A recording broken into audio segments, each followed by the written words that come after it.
To speak with us about ideas on how we interpret messages, particularly those coming from different kinds of media technologies, we're talking today with Dr. Adriana de Souza e Silva.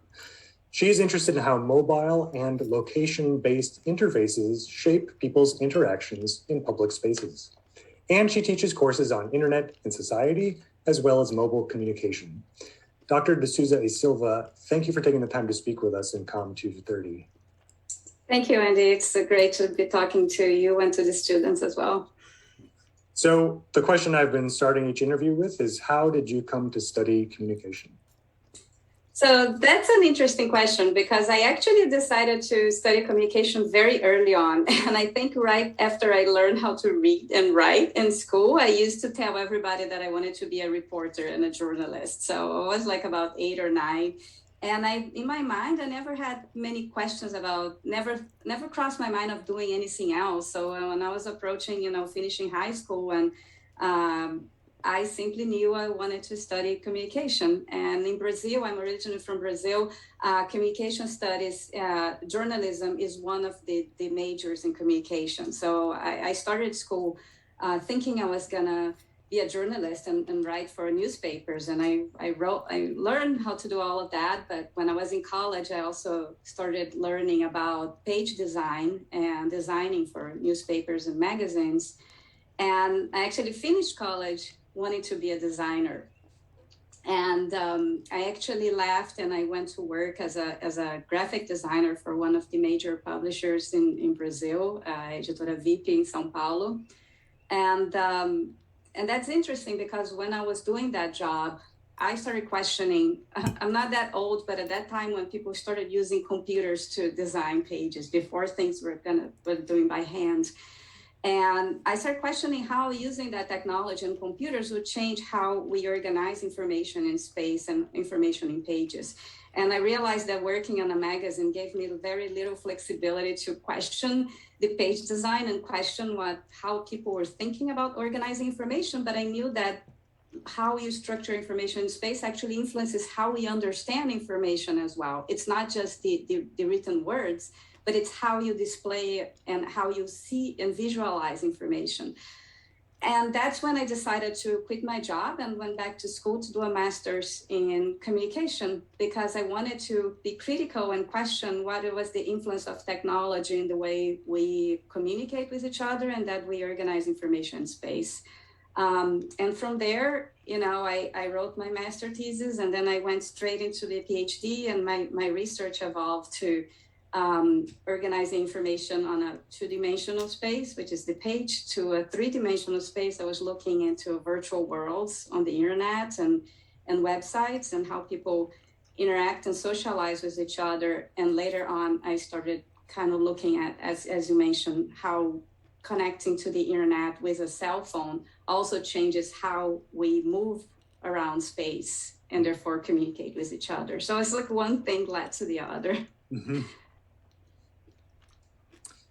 So one of the things I'm curious about is if there's a communication concept or a theory that you sort of just have on your mind as you're going about your life. I mean, since you study mobile communication, I imagine there's something related to that.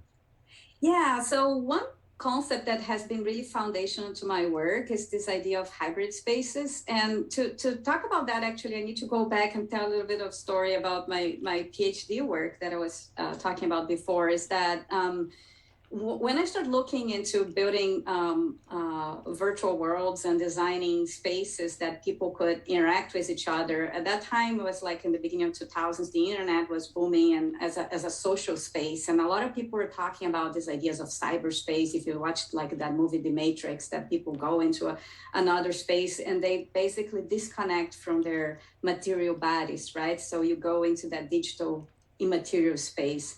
And a lot of people talk about the internet as this other space, right? That you're sitting here as I am in front of a computer. And so I'm immobile here and mobile in a virtual world.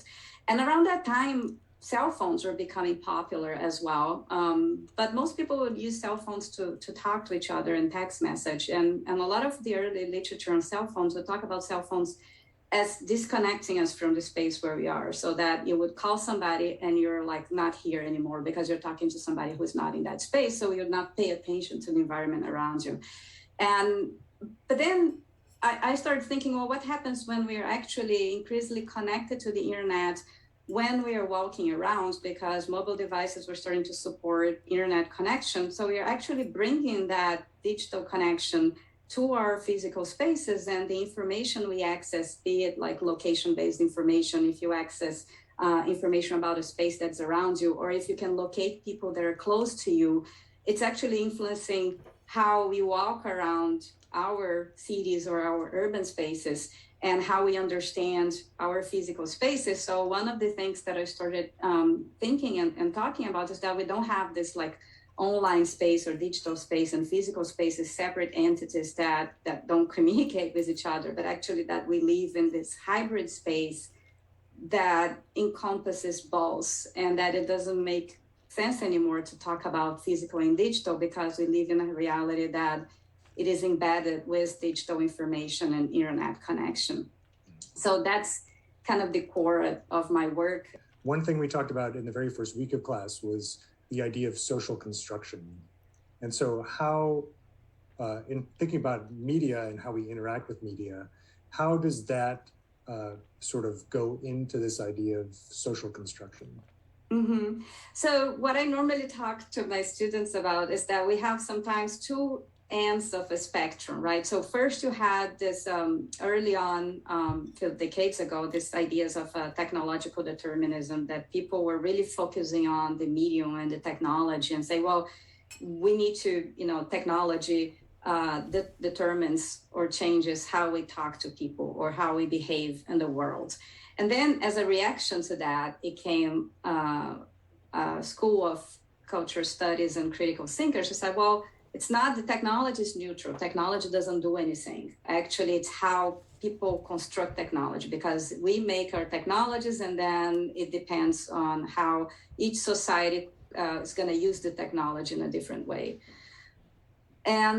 But the reality is, as I mentioned, that when you get to the new materialist theories, is that you need to find a middle ground, right? Is that cannot be one or the other, but it's actually that our technologies construct us and we construct our technologies. Kevin Kelly, he has it's Wired, the owner of Wired. He actually has a book called What Technology Wants, that he talks, it's a very provocative view of technology, but something like that we have this interconnection with technology that.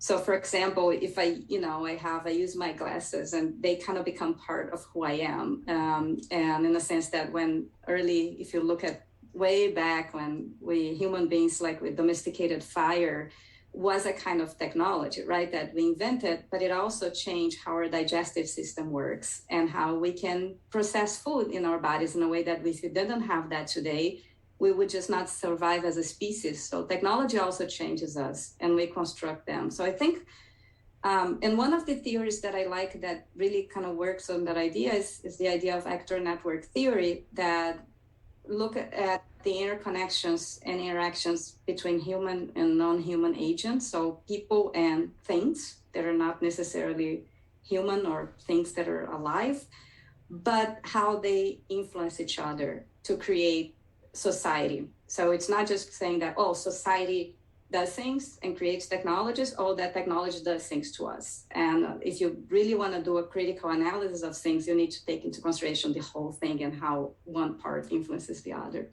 Right. Yeah. And at the very last week of class this semester, in week 7, we're going to talk about actor network theory. So this is nice that you're giving a preview to the students of sort of what's to come.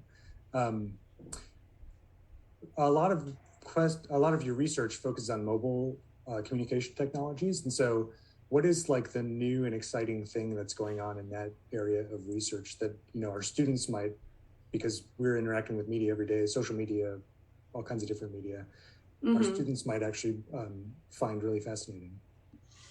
That actually takes me to the other area that I'm interested in, which is the access to technology. So how prevention of access or no access changes how we interact with other people. So just to give an example, if you look here, most of us, especially if we're in a university or in a privileged area in one of the richest countries in the world, we have access to a cell phone, a computer, an iPad. We have at least 3 or 4 devices that allow us to connect to other people in the internet. But if you live in a low income area in the global south, or for example in a slum in Brazil, in Rio, you're gonna have a cell phone. That's your only way to connect to the internet and to other people. And so basically it's the center of your communication.